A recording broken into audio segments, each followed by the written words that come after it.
The Vikings and Cardinals meet in week 2 of the NFL season, and we are here to break it down for you alongside TJ Calkins. This is Jay Sanin with ATS. TJ, the Cardinals, they come into this game 3.5-point favorites at home, total set at 50.5. The Cardinals playing perhaps the most impressive football of week 1 up there with the New Orleans Saints. What say you on this game? Do the Cardinals make it a second straight game of beating the number? Oh boy, I think so. Despite Tennessee they did not play good last week. They did not play well, but that's been the story. The story hasn't been how well the Cardinals played, which is really weird to me because there have been whispers, oh, DeAndre Hopkins, Nuke lost a step. He's not the same guy. Well, you know it. That was garbage. He's still the same guy, and my God, was he dominant.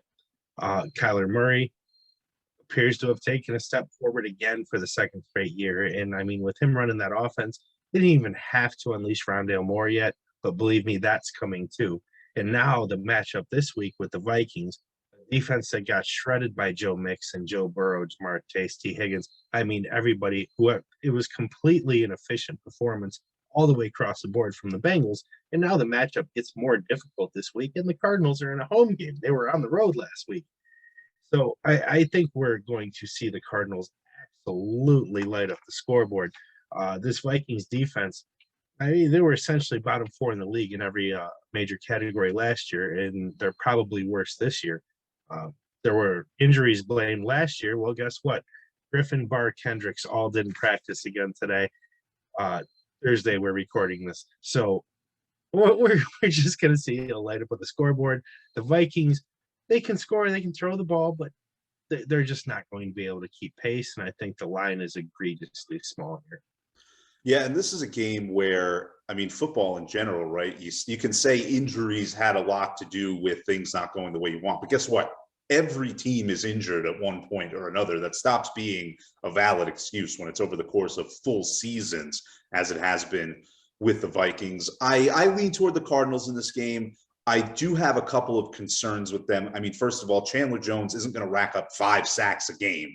They aren't going to get to the quarterback as effectively as they did against the Titans, not because of anything that the Vikings do, but because it's just simply not possible to produce at that level over the course of several games.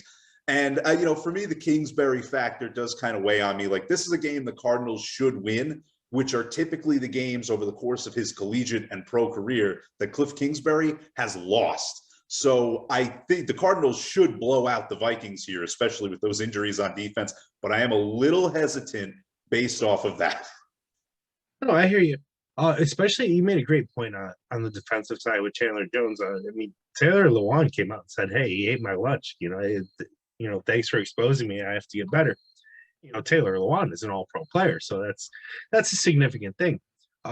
As far as the Cardinals' front as a whole, though, they bottled up Derrick Henry. It's not as if the Titans didn't try to run the ball. I believe running backs had 19 or 20 carries in that game, and absolutely nothing came of those. So that's a concern for this Vikings team that saw Dalvin Cook have just 3 yards carry last week as well. So they will really have to be able to control the ball, chew up some clock if they're going to keep this close.